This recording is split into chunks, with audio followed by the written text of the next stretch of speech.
tries to mug you? What? What if your government tries to throw you in a can? What? You're gonna want a shotgun. Oh. What? An automatic rifle.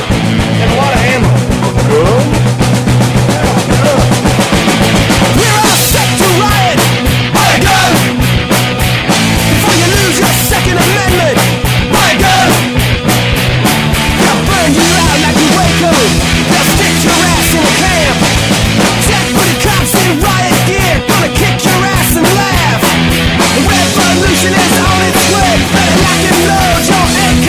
Buy a gun, buy a gun, buy a gun, buy a gun, buy a gun, buy a gun, buy a gun. Before you wish you bought a gun. Buy a gun, buy a gun, buy a gun, buy a gun, buy a gun, buy a gun. Before you wish you bought a gun.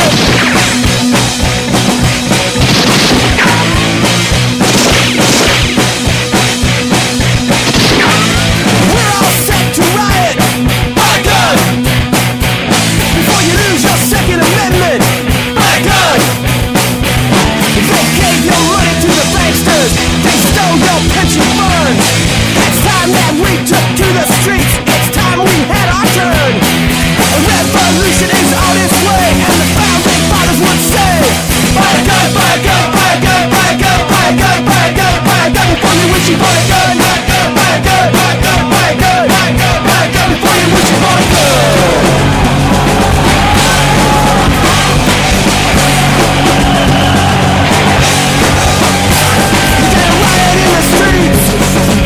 Revolution's not clean and neat, you gotta riot in the streets. Revolution's not clean and neat, you gotta drag them through the streets. It is Tuesday. We are live. This is PrimerTime. My name is Michael. I'm Nick, and we are bringing you none of the fear and twice the ammunition. That's right. Buy it by the case, folks. It's back on the shelves. That's right. 22 long rifle is to be found in certain retailers across the nation. And it's to be found at pretty much every online retailer at this point. Yeah, that it is. If you get the online circulars from a lot of the big box stores, that they're starting to advertise, both bricks and the golden buckets. So go out and get you some. The bucket of bullets from Remington Golden Bullets, which is 1,400 rounds of Remington's proprietary golden coloring, which is kind of like a dust that's pressed onto a lead bullet. It's not like a copper plating by any means, maybe like a CCI mini mag or a Stinger by any means. But I mean, it's a good functional bullet most of the time. A little bit dirty on your fingers, but it's a great plinking bullet. That used to be about $55, $60 for the bucket of that. What are you seeing those priced at? Mostly, I've seen them priced anywhere between $35 to $70. For the bucket? Yeah. Where are you finding that? Because we should give that out as a service to our listeners, because that's an incredible deal, because I haven't seen them for anything less than $150. Well, and that's the thing. Depending upon where you go, like I said, we have a Gander Mountain out here that I think if it may be a military special. There are certain folks that work at the Gander Mountain that do have a little bit of a military background, and they can recognize when a patron is an actual legit member of the military. And, I don't know if it's exactly store policy, but I've seen some guys getting that golden bucket of bullets for $35. That's pretty nice. That's not an everyday deal then, but that's pretty nice that they're looking out for you. Okay, so let's bring up something that's fairly recent in the news and kind of close to home for all of us, especially for some of our listeners, considering UC Whiteout TV is based in New York. The great state of New York. The New York SAFE Act has a ammunition registry portion of the act, and they've pretty much blown that off. They've recognized it as non-enforceable and non-workable. So now this begs the question: at what point are they going to start looking at other aspects of the New York SAFE Act, which is now law in the state? Whether you have a law with 95% non-compliance. Right. So, are they going to turn And around and most start looking report. at it and saying, "Hey, we're going to check every single magazine you own to see if it's got a capacity of 7 rounds or more"? So does that mean how would they do that? Does that mean a door to door check? No, actually, I think it's one of two ways. Number one, I think that it's anytime you get stopped and are found to have, either have been a concealed carry holder or a registered in New York firearms owner, I think you automatically go under suspicion at that point. And then secondly, I think that's normal in that area. If they found that you've owned a firearm, I think you automatically get searched right. now. I don't think there's anything different about that. Um, That happens in a lot of, to be honest with you, that happens in the state of Texas. right. In Well, the state of Texas, I will tell you that if you have been arrested with a firearm, whether or not it was used in a crime, let's say you got pulled over, or you got a ticket for no blinker or something like that. Well, in the process of writing that ticket, it came out that you had a firearm. That goes with you, and when that's if you've ever listened to any kind of scanners in the state, it will say that this person has been caught with a firearm, and the officer changes his demeanor completely. oh, certainly. And all the individual officer has to say is, I feared for my personal safety. That's the justification for everything there. But Or another that New stop York is actually going to resistance. go ahead and figure out how they're going to determine whether or not you're in compliance with that law. We run a story a couple months ago about the New York folks coming in Buffalo and seizing the firearms of a deceased permit holder.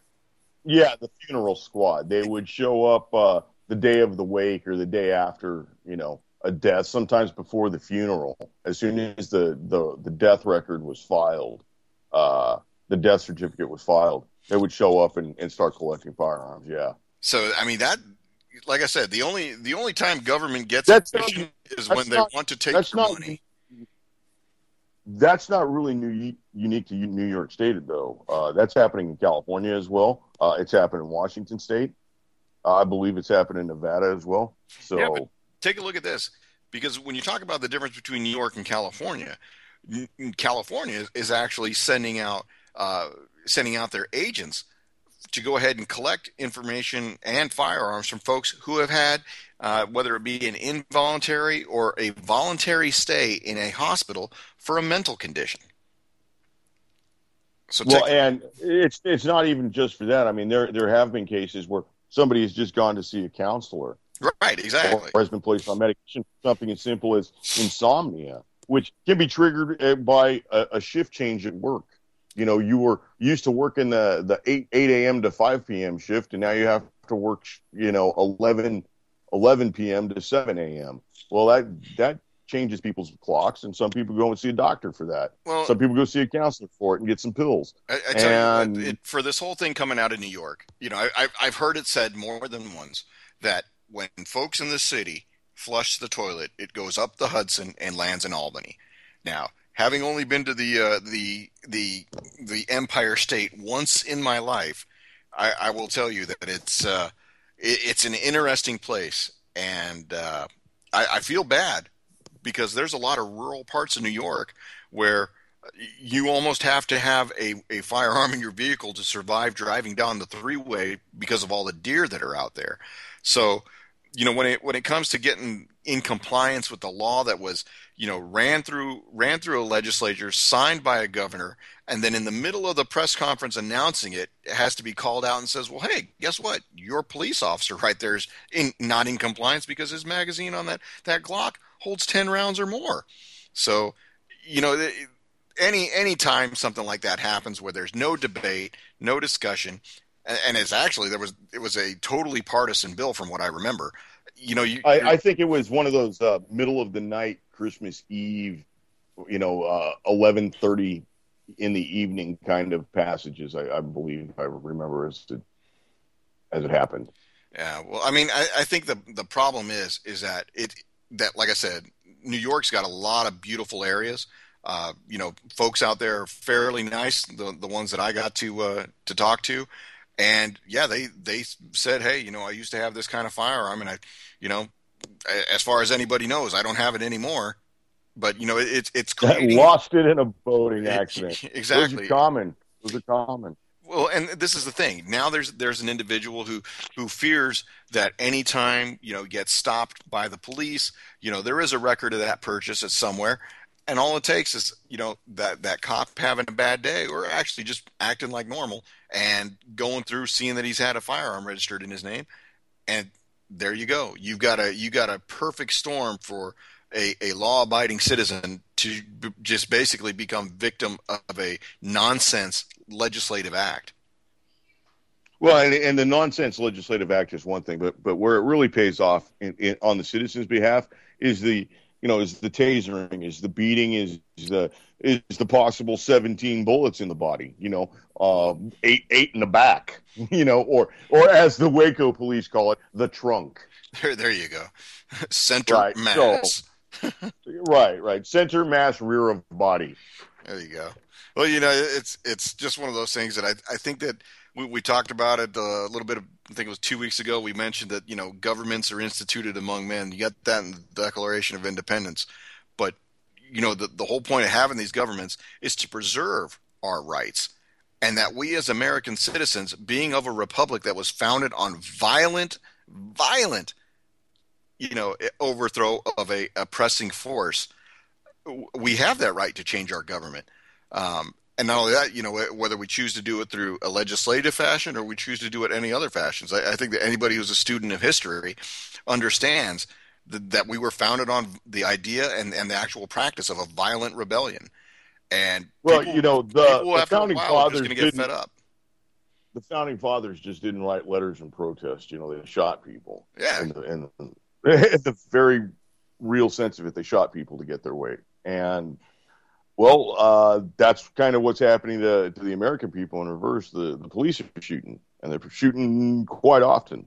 Right. And at targets that don't generally warrant that level of response. Well, I mean, think about it this way. You pass through Maryland, and they use license plate scanners, which I believe New York and a couple other states do as well. If you have that concealed carry permit from another state, don't drive through Maryland. Especially in the Baltimore area, because chances are you're going to get stopped by a Baltimore state or a Maryland state trooper or Baltimore City PD, and they're going to want to go ahead and pull you over and wait until you cough up either where the firearm is or waste a whole lot of your time and destroy your vehicle to figure out that you don't have one. I would believe that's called profiling, and profiling is wrong. Profiling is wrong. But it's actually pretty effective, anybody that's ever done it. Because I'll tell you what, anybody that's been to Iraq or Afghanistan knows that if you're between the ages of 15 and 65 in Iraq or Afghanistan and you're a male, there's a pretty good chance you're a bad guy. Well, or I guess looking at it from the perspective that you had to see it, yeah. But, I guess from their perspective, any guy in a uniform is a bad guy. Yeah, well, you went to their house and made a mess. It's not like they came over here and made a mess. No, it's because they couldn't afford the plane ticket, and chances are their name was already on a watch list. Well, and for God's sake, if they'd have come here, there wouldn't have been all those goddamn overseas profits for Halliburton. Hey, remember that they said that the war would be paid for by the cheap gasoline that we would get. that's I believe that was Dennis Rumsfeld. It might have been. It might have been. That boy's well known for saying all kinds of crazy shit. Yeah. Shaking hands with the enemy back before he was the enemy. Yeah, well, he was our boy, Yeah. So speaking of our boy, looks like we're going to have some more boys in the Persian theater operations now that we've lifted some, initial sanctions and are well on our way to giving a pathway to a nuclear bomb to Iran. Regardless. Okay, well, wait up. Do you honestly think that this deal is a pathway to a nuclear bomb for Iran? Because I will tell you from knowing what I know in very open and very public available information sources that this is exactly what is going to happen, and it may not be in the way that you think about it. Hear me out before you cut me off. Hear me out. Okay. May not be in the way that you think about it. But would you be in agreement if I said sometime the sum of all parts is greater than what it actually appears on paper. Oh, absolutely. I would agree with you on that. So Absolutely. I would think that Let's, this is an opportunity not only for Iran to, receive a very large injection of capital that they're going to be able to use to not only continue funding terrorism. Having been in Iraq, and I've seen that, yes, they are there, and they were targeting Americans.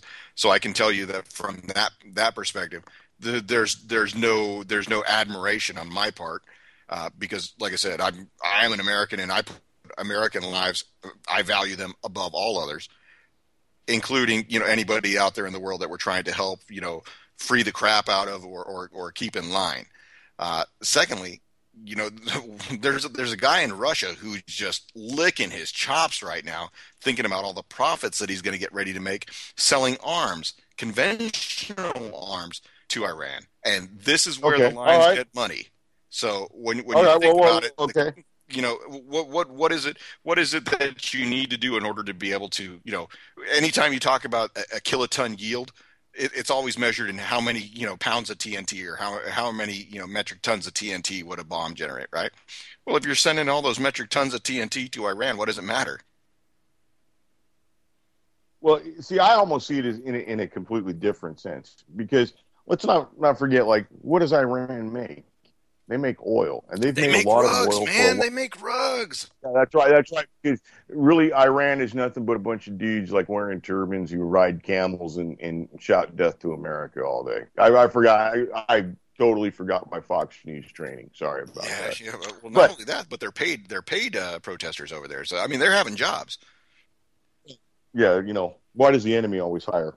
But they've made oil for the last however many years that they've been kind of out of the yoke of the British and the American oil companies. All right, so oil is a lot of money. Well, if they really, really, really wanted a bomb that bad, why didn't they buy one from like Tajikistan or Kazakhstan, or one of the stands that like left the Soviet Union when they broke apart? If they really wanted one that bad, and I mean there was there's no morals about selling a nuke. If you're going to sell a nuke, you're going to sell it to anybody. Why didn't they do it? Why haven't they bought one from North Korea yet?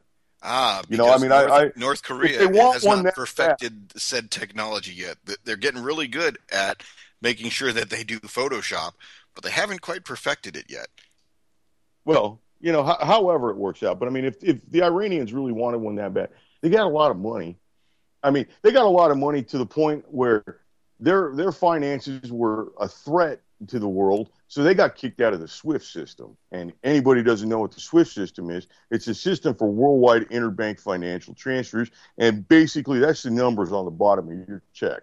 Well, the numbers on the bottom of Iran's checkbook got turned off, and they've been kind of out of the Western money system and still prospering. Well, So I wouldn't exactly say that they're prospering. I mean, I think that when you take a look at prospering, that's they're a alive and definition that's pretty wide. they're alive and not getting bombed by the USA. That's prospering at this point in the Well, world. inside their own borders, they're not. However, Right. they're sending their soldiers, and they're sending the Republican Guard, the Quds Force. They're sending them everywhere, and those guys are dying quite often. They're getting schwacked in Well, a lot of places. good for them. That's in their backyard. Imagine if the United States only paid attention to what's in our backyard. What are you talking about? We can't even stop people from coming across the border and killing American citizens. What are you what are you thinking? Can't even stop El Chapo from walking out the front door of a Mexican prison. Anybody who's ever lived in Tucson, Arizona knows that the drug tunnels will get you anywhere in the state. That boy didn't go through any tunnel. He walked straight out the front door. Well, it's either that, or Uh, he had a young woman who worked at the prison who was willing to help him get out, as long as he offed her husband. well, Oh, I'm I sorry, have a that was in feeling. the United States. Right. That's a New York fact right there. I think the whole Chapo Guzman Donald Trump issue that's been kind of going on for the last 2 days now is kind of interesting as Well, well. I'll tell you And what, Donald was in my back 40 today. Donald Trump was visiting Charlottesville, Virginia, and he went out there to open up a bed and breakfast, and he actually has a winery out there. So I'll he, bet you he had a lot of armed guards. I'll bet you he had a ton of armed guards. yeah, I didn't get to see much of it on the news because they only give you the couple 30-second glance as he's talking to a reporter. But he's an imposing figure just standing there, and maybe it's just because the size of the reporter was diminutive compared to Donald, but I think his hair was taller than the reporter was. You know, I find the confrontation between the two to be interesting. I think Donald Trump took pot shots at this guy, and to be honest with you like his business or not, he's a man of means. He's got. Well, I mean, he made the Forbes billionaire list. I think he was like number 171 or something like that, and listed at $1 billion worth of wealth. Yeah. Well, I don't. I don't anytime know. you can go I ahead don't and get any check woman that you want to be able to parade, I'll tell you what, you got to be doing okay. Yeah, thank you, Donald. Really. So I mean, Donald Trump is listed at 4.1 billion net worth or whatever. But I really think Donald Trump is a very, very wealthy man on paper with very real physical debts. Oh, And certainly. Chavo Guzman is quite the opposite. He's got very real physical wealth in the form of cash, gold, businesses. You cannot tell me that he hasn't diversified and turned. He probably owns construction companies in the United States. Probably owns a 14 churches chickens in the Midwest. Yeah. That's not even remotely connected to his name. Oh, no, You no, know, no. But and that's the thing. When you take a look at some of the folks that are out there that are throwing their names in the ring, seems like I think we're up to 72 candidates for the Republican nomination for president. I think that I'm voting for Vermin Supreme. Keep yeah. on the pony. Yeah. So I thought it was Beef Supreme. No, no, B Supreme is the executioner on Monday Night Judgment. What is it? No, it's Monday Night Rehabilitation. Monday Night Rehabilitation. Yeah, B Supreme is the executioner on There you that. go. Vermin Supreme is a guy who wears a boot on his head and promises ponies to everybody and will enforce mandatory dental hygiene Oh, and like through TSA style methods of well. door to door nightly checks of dental hygiene. Which I'd vote for that guy because at least he sounds like he's telling the truth. Well, the way I look at it is this: any one of these candidates can come out. They can all say that they're on the side of the Second Amendment. They can all come out and say that they're for individual rights. They can all come out and say how they're going to go ahead and put, a turkey in every pot and two cars in every garage. They can say all that. But one thing they never say is how. They want people to buy their intangible product, which is their candidacy, but they don't give you anything of substance to hold in your hand and say, you know what, I've got a tangible Right plan here, to go forward. you have just made my point in 100% it for me.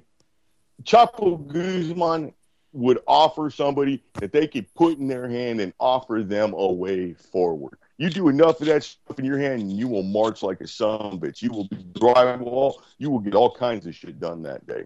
And he offers you a tangible product for what you put in his hand. So Exactly. what's the difference? What's the difference between what he does and Donald Trump, basically playing banker games and fucking everybody in the country, through bankruptcies and well, basically financial shenanigans that really are incalculable to the average American. Yeah, And well, this guy at least sells a didn't product Donald that, himself for the file most part, bankruptcy back about 10 years ago? Trump's filed bankruptcy like personally and like through corporations like 8 times. Exactly. So put it this way: anybody who's taken I think I saw a poll, and it came out. I want to say it was shown on MSNBC because I always got to know what the enemy's talking about. They showed that Donald Trump was at the top of the pack with 17% voter approval. Well, put it this way: anybody that's businessman or not, depending upon how much money they have, if you go into bankruptcy, you're probably not all that good with money. And then secondly, if you're going to go ahead and tout that you have all that money, you damn sure better be able to make some judgments and say, hey, this is what I need to do in order to make sure that I don't alienate a very large segment of the voting population. And I think that one of the things that people like about Donald Trump is that he is a polarizing figure. One of the things that people don't like about him, he's a clown. He's well, a clown. He's that's not the a thing. polarizing figure. He's a media event. Well, and He's that's a what I'm he's a saying. living video game. One of the best quotes that I think I personally have ever come up with has been that you can have the best resume in the world, but you better have some substance to you after that. Because once you get the job, people start expecting stuff. And I don't even think he's going to get that far. I think it's going to come down to the point where, you know what, you had a lot of rhetoric, you had a lot of things that you said. You probably pissed off a whole lot of Mexicans that are now probably thinking, hey, you know what? I may have been in this country and, have not voted as a US citizen, but I can Well, damn Trump sure says gonna vote now. going to take the. He says he's going to take the Latino vote. I love that. Well, that's yeah. Okay, all right. What did they say? I'll buy that for $1. Yeah, and that dollar is It's actually worth about 47 well. cents now. I don't. I think if you go back to 1913 with the inception of the Federal Reserve System and where they became Federal Reserve notes instead of Treasury notes issued by the government. I think the value of $1 is something like 3.1 cents or something like that. It's something outrageously low that people can't even understand that amount of deflation. That weapon being used against them. And I mean, we see that just in the price of firearms. We can see that in the devaluation of your money. Yeah. Well, when we start talking about devaluations, we start talking about devaluations of our population. Because I heard a funky statistic, and I wanted to see if it made sense to you. There was a claim that there was only about 11 million illegal aliens in this country right now. And I would venture to say that the number is probably closer to 3 times that amount. I would venture to say that we've probably got about 33 million Americans, or I mean, 33 people that are here in America that are not U.S. citizens and that are not here on legal status. So, who gave the number of 11 million? That was a report that came out of, I think it was the Pew Research Center, and Okay. it was tied to a story about certain legislations that are pending in state legislatures right now that are going to try and give the state voting commissions the authority. Specifically here in Virginia was one of them that said they do not, as an individual, need to certify on their voter registration or their voting forms that they are of legal status in the United States. So basically what we have right here is backdoor bureaucracy designed to go ahead and increase the voter rolls that is really going to sway a generational gap in elections in this country. And I'm not saying it's a right versus left thing. I'm going to say this is a right I'll versus tell you, wrong thing. I can't even get behind you on the elections thing, Nick, because I think that system is broken as well. Because, yeah, but it's the system we have. So whether you're behind system, it or not, it's the metric by what the we system judge we and have choose is our government. well. I'm going to tell you this: the system we have is broken. Anything that happens to uproot that system is okay with me at this point because it's absolutely broke. Because exactly what you're saying is that you have the power to change the system, which is a complete lie. You have no power to change the system. You have no power to do anything within the government for the simple fact that the only remedy that you're given is voting, and the votes are counted by Diebold. They're counted by a computer or they're offshored to that company in France that counts votes. If you don't have the votes counted by hand, voted on paper, it's all a lie. Yeah, but It's Michael, all you a don't want lie. to They deal can with a program hanging whatever it is. Chad, and you don't want to deal with the Florida Right, Secretary of right. State having to I certify that. download the voting app. Yeah, there's an app for that. Now, I mean, the way I look at it is, call me racist, call me fascist. If number one, if outside of being in the United States military, if you're not able to vote in your precinct on voting day, well, tough shit. You don't get to vote. If you're not judged to be mentally deficient, I think we can still say that.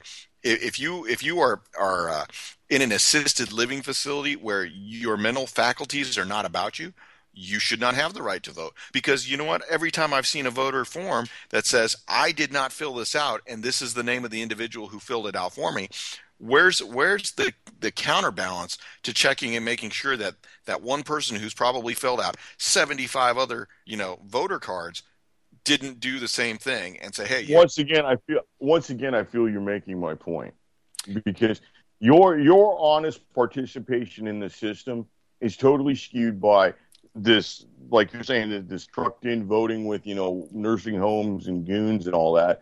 And with my contention that all the votes you counted by Diebold, I don't think there's any fixing this shit. I mean, honestly, there's no fixing this shit. I believe that this is like one of those kind of houses that you kind of got to burn down and start anew. Well, but here's the thing. So back in I'll take it back to New York. In the days of the machine candidates, you got as many people to get in there to a voting precinct and vote as many times as they couldn't in the voting period. Well, I mean, if you really want to go back to it, I mean, the system's been broken. I mean, like a great example in the state of New York is Tammany Hall. That's exactly what I'm referring. Irish were voting as they were coming off the boat. And you would trade your getting put into a Union Army uniform. Right, you trade your vote for a bowl of soup in a military uniform and a rifle, right? Exactly. So, I mean, I think the system is broken, and really, I think the big difference between now and then is that more people are being able to see it. Well, not only that, and as the money continues to collapse, which I firmly believe it does. I mean, I see it. If for nothing else, I see it directly reflected in the price of firearms, and more in the price of used firearms. The stores, buy in bulk and they're able to give, what seem to be very good deals. But people who are selling a used firearm, that's their money, and they want it back. And nobody is letting anything go for what you would consider to be a reasonable price. Usually, what I see is somebody who lets something go for a very low price, a bargain, or what is considered, what we would consider to be the right price for a used firearm, is either one, uneducated, or two, is selling a stolen firearm. Yeah. Well, stolen firearms are no good to have or hold when you're being stopped by law enforcement. We know that one. Absolutely not. And there is, that's a pretty good subject to address. If it is something that could happen. You could buy a used firearm, especially especially for people in the West who have more of a face-to-face, NCIS free experience for firearms. There is a very good chance that you could, at some point in your life or career as a firearms enthusiast, you could purchase a stolen firearm. And there are some very important ways to handle that. Number one would be to absolutely give it to the officer and don't question anything. Thank you, sir. May I have another? And of course, you will give them the information that you bought this firearm secondhand and from an individual. And if you can't remember the individual's name, I would almost suggest that you say you bought it at a gun show and make sure that it's a gun show that is in your area or something that's kind of, realistic. I wouldn't say I bought it at a pawn shop. That's not a smart move. Chances are that if you are somebody without some sort of like criminal history, if you have a stolen firearm and you do give it up to the officer that discovers it without any kind of problem, and you participate with him, you won't have any kind of issue. It'll just be like a lost property report, and you'll have to sign off saying what you did. But the minute you kind of give them any kind of shit because you're, the Smith & Wesson SD9VE that you got on a screaming deal 2 years ago, it turns out to be stolen, and you're going to try and keep that and give that officer some kind of grief, I think you're probably going to end up, if not physically, that's what you're going to end up getting tongued. Yeah, Yeah, if not getting physically impacted by the situation, you're going to have some sort of legal ramification. So, my advice would be kind of to participate with them and, give them very vague information if possible. If you can't remember where it comes from, if you remember where you got it, and this is a problem with somebody actually selling stolen firearms in your area, and you can help, yeah, by all means. But if you can't, be aware there could be some problems, and it can all be remedied in just the way you handle it yourself. Yeah. Well, Michael, I got a question for you. Did you see the story I am not a lawyer. Do not take my advice. I was going to say I was trying to save you that one. UCY.TV is not responsible for any criminal acts committed during the course of this show. So what I wanted to ask you was, did you see the news reports that had come out in the last couple of days that said national firearms purchases have skyrocketed in the last 2 months? And that sort of kind of runs hand in hand with increased efforts for gun control in the last 2 months, does it not? Well, it's interesting that, we have all of a sudden we have this massive surge of people trying to go out and buy, guns, rifles, shotguns, whatever they want to get. But wasn't it just 2 months ago where the anti-gun lobbies and the MSNBCs and the Mother Joneses and everything else were coming out saying that firearm purchases were down? Well, the numbers are manipulated. I mean, the famous quote is figures lie and liars figure.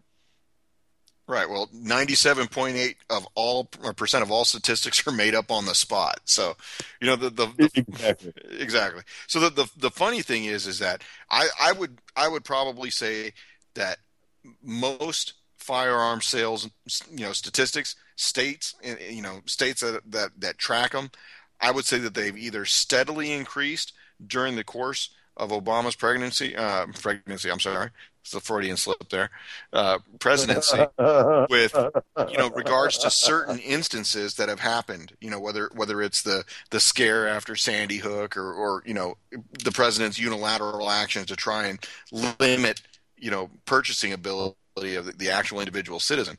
You'll see those spikes. Or things like the New York State Act. Exactly. Which we see is completely ineffective. Right. So I just find it very interesting that, at some point people are going to come out and say, well, this is BS, because I think the latest thing said that only 33% of the United States citizens own firearms, and of those, 75% were white males.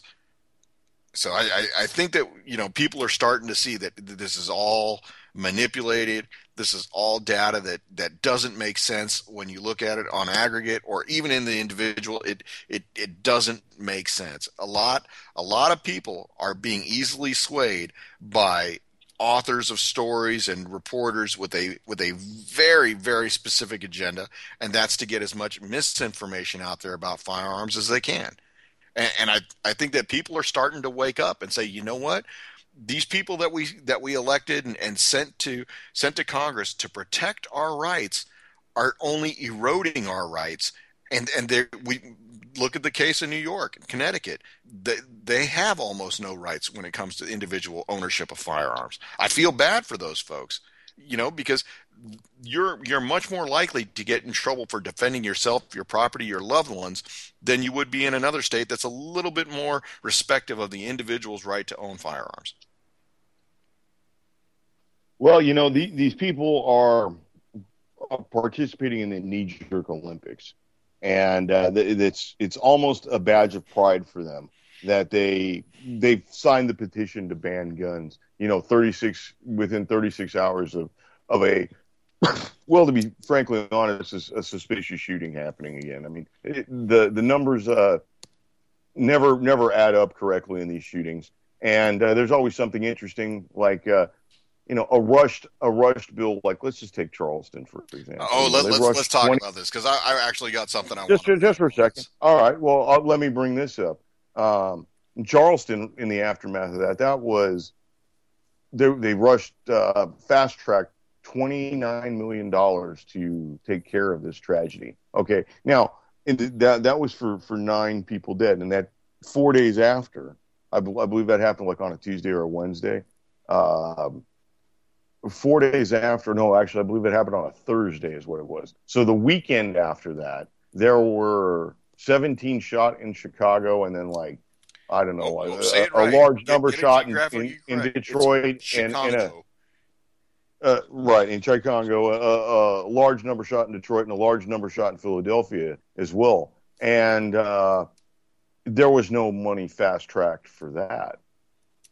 Yeah, of You know, course. what makes this crime that happened, when it comes down to it, that's what it is. It's a crime. What makes this crime eligible for federal funds when all these other crimes are not eligible for federal funds? To me, that It stinks. seems to have That a racial component. I'm not exactly Well, sure. not only a race. Go ahead and call it a racial component or what you want to call it, but uh, I don't think it has anything to do with race. I think it has all to do with being bullshit. Why would the government fast track $29 million unless they're paying for it? This is not money for condolences and convalescence. This is a payoff. Well, and that's the thing, because when you figure it, take a look at the news that's come out about the shooting that happened in Charleston. So you have an individual that was considered to have minor offenses. He was authorized and allowed to purchase a firearm. And then the FBI comes back and says that their criminal justice check failed because, with a clerical error from the reporting court, that he had a drug charge which should have made him ineligible to purchase firearms. So when you take a look at it, this to me is indicative of why the federal government shouldn't be involved in anything that has to do with firearms anyways, because they've shown that they're incapable. They can't track data, they can't track individuals. All they can do is get their hands on money or power, and they want to do it both at the same time. And in the meantime, you have administrations that come and go. Some are more restrictive of individual freedoms, some are less restrictive. But when it all comes down to They it, both are restricted, exactly, when it regardless. all They comes are. down to it, they're both restrictive, and they both capitalize on the individual's choice to do an action, but they never blame the individual. It's always about the intangible object that cannot vote for them. That's true. That's very true. I mean, the voting is. I see where you're going with the voting, and I can agree with you in that it gives them the numbers that they can use to feed lies to the public. But in all honesty, it wouldn't matter anyways, because what really matters is food stamps and the media. EBT for our folks at For Walmart. well, whatever you want to call it, BET, WIC, free money for everybody. And I mean, that's there's a lot of calls out there to, like, turn off the food stamps on all these cheats and blah blah blah, these lazy bastards sitting on the couch getting paid food stamps all day, baby mamas, all that noise. Whatever, they get $400 a month or something. All right, they just broke a story today that says the war in Afghanistan cost $4 million an hour. That's the price of freedom, baby. Yeah. Price of freedom. Well, you know what? I'm more than willing to turn a month of those hours into like food stamps and shit for like poor kids. Maybe let's teach kids how to read. That would be kind of cool. I'd be all down. Here's the thing. So, you know, I'll take up that argument of the cost of the social programs versus the cost of pursuing a war of questionable intentions or dubious outcomes. I'll take that one up right now. So when you take a look at it, I think that in order to have a society that continues to prosper, you can't have such a disparity between the people who work and earn, whether they earn a lot or they earn a little, they're working and earning, versus those who do not work but those who take. And I think that the big problem that we have in this country is that from a very young age, kids that go to public school are conditioned to believe that they have to share everything and that everything needs to be equal. And I don't know about you, but I remember reading those 1950s comic books that we stole from our Things are schmuck of not a fair. father. Yeah. Those would be treasure chest Catholic Digest comic books, which Yes. had This godless comic. I was going to say that had a this is reference one to of the best fear porn comics ever foisted on a Yeah, I child. mean, if we But could actually get some of those and scan them, we'd make a killing on it. But it's actually, you know what? It's available on archive.org. I'll find it and yeah, drop it we in got to put chat. that The up whole on we got entire. to put that up on a page somewhere. So, but anyhow, what it comes down to is I don't have a problem with people that are genuinely trying to work and taking unemployment benefits. If for whatever reason, if you've been let go from your company and you are out there pounding the pavement trying to find a new job, by all means, you should be entitled to some type of protection to help you stay on your feet, not become a victim of your circumstances, and get you back into the workforce.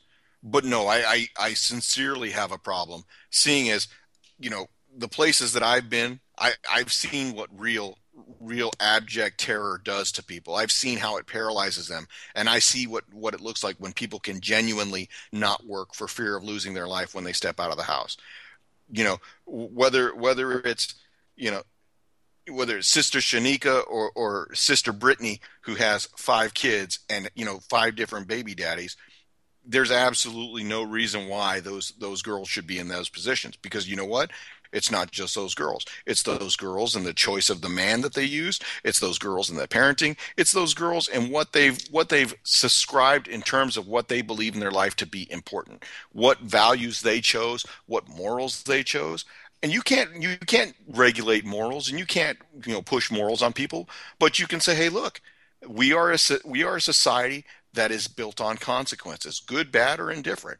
And there are consequences to actions. And if your actions don't give you the set of circumstances that you want, you're probably going to run into some consequences. And here's the thing. Okay, so I gotta stop you because I realize what you're saying, but that's playing by the old rules. And But I'm an old the guy. simple the Hold simple on. the Old simple dogs fact. don't learn new tricks too easy.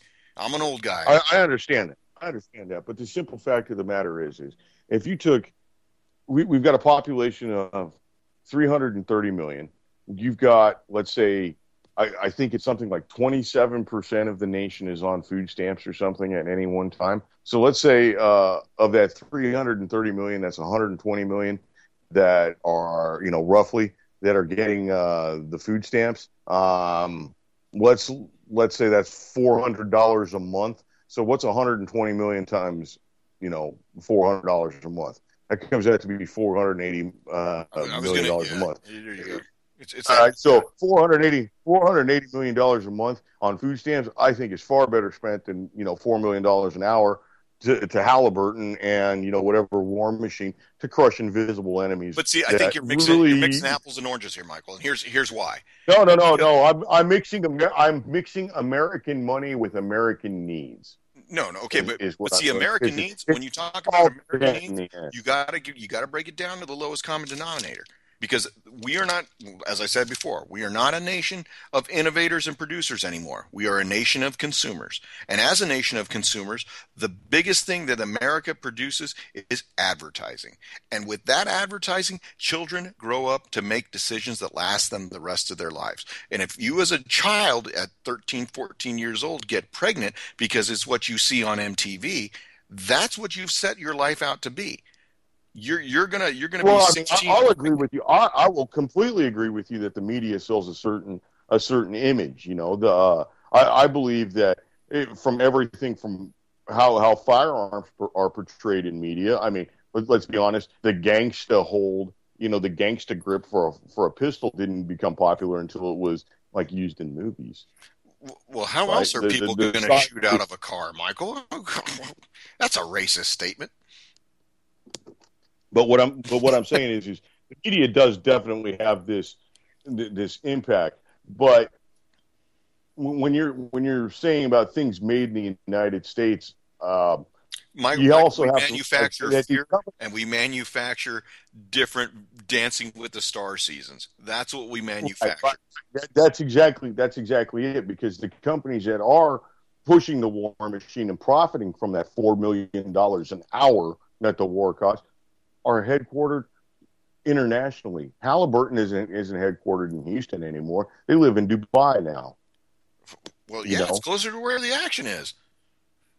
Well, closer to pick up the money, I guess. Straight, if that's where the money's getting spent, they're first in line. So here's the So thing. yeah, I think that it comes I look down at to a personal choice, and you have to say whether or not you're okay and you're square with living under a system I think where you're the victim of down a to corporation or you're the victim of a legislation.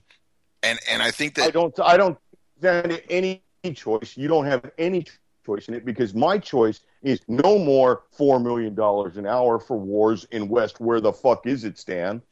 trash That canistan. to be honest with you, 60% of the American adult Americans probably can't find Afghanistan on a map. Probably can't find Iraq on a map. So what the fuck are we spending $4 million an hour there for? There is Not no on public education, that's for sure. right. So if that's the way it is, there is no choice. You're just along for the fucking ride. You're gonna pay for it. Well, That's if we're going to what pay for something and we're going to go on a ride, I would rather it be a safari where I get to shoot at animals. Yeah, I don't think so. I think the next ride that we're going to get is going to be to a FEMA camp or something like that. By the way, no fear porn. Yeah, yeah, we'll take that off the table. So yeah, what I'm really interested to see. We talked about last week Aris Armor's CEO firing. Uh, you know, this is the thing. Aris Armor's been in the news doing the 80% lowers. So the CEO fired the founder, Demetrios Karas, good upstanding Greek American. And he did it in a public venue. He put it all online, and I apparently the public outcry was pretty strong, and he's actually issued a apology, and said that they haven't worked through all their differences yet, but they're trying to bring Demetrios back on. So, whatever you think of Aris Armor and how they initially stood up to the ATF about their 80% lowers, you gotta kind of hand it to this guy. He did something right, and the people, it seemed, backed him, and the CEO had to kind of take a step back and say, you know what, I screwed up. I find Aries Armor to be an interesting company for the fact that they've stood up to the man and given him the finger in the public's perception, while at the same time they completely participate in the system. If they really wanted to do something revolutionary, they wouldn't keep any numbers and they would totally not participate with the ATF. Yeah, but the ATF is a regulatory agency. It's not going to take that easy. What I'm saying is, no matter what you call the name of the master, you still got the whip. So they're still playing the game, and I find Aries Armor to be an interesting company that gets a lot of support for their version of playing the game. Yet at the same time, they're still sticking it to the consumer because while they have some innovative products, and I'm going to tell you, with an innovative product, you can charge whatever the hell you want to charge for it. But when you're selling the same thing as your competitor, you got to kind of stay in line. And I found that Aries Armor was always, let's say 25% more expensive than everybody. So, I'm not when you're talking 25% more, you got to bring up cold. And that's another issue I won't deal with. I'm not a Colt buyer. I'm not a Smith buyer either. But I mean, I applaud his public sentiment and like the persona he portrayed. I do realize the business practice still exists. Oh yeah, but so, I mean, hey, they're not in business not to make money. You know what I mean? And people are willing to buy it, and you can get it marketed and sold. That's our system. So that should do it. I think that when it comes down to it, we need to prosecute more guys like ex-Senator Leland Yee, who was taking guns from China and outfitting every drug cartel in the Bay Area.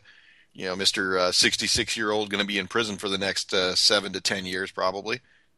And I find that interesting that he, a public servant who was outspoken about firearms, was truly an enemy of firearms enthusiasts in the state of California and nationwide, really, because his ramblings didn't just stay within the state. I mean, they were the basis. No, he took him to a national. He took him to a national venue, which was Congress. Absolutely, and this dude's a commie. He's a bastard. He's selling guns to communist rebels in the Philippines. He's selling guns to the drug dealers in the cartel arms in the Bay Area. all working to quash your rights for the very violence that he's helping inflict in his own words. Yeah. So, I mean, you talk about a guy. I don't think he gets 10 years. I think he should get the rope. Well, I was going to say I think you should get the firing squad. Personally, we used to get told about Solomon's justice, right? And what better way to take out somebody than to go ahead and remove him with a firing squad when he was a guy who was trying to advocate for the removal of firearms from the individual citizen. I think that I learned that to be irony when I grew up. Yeah, I'd like to see him get the rope or the axe or the guillotine or something. Find it interesting that China, who's the big bad guy, they don't end up with a lot of these corruption. I mean, their corruption problems, at least when they solve them in public in a very, well, I don't know, pay-per-view kind of fashion. Yeah. Lots of executions in China.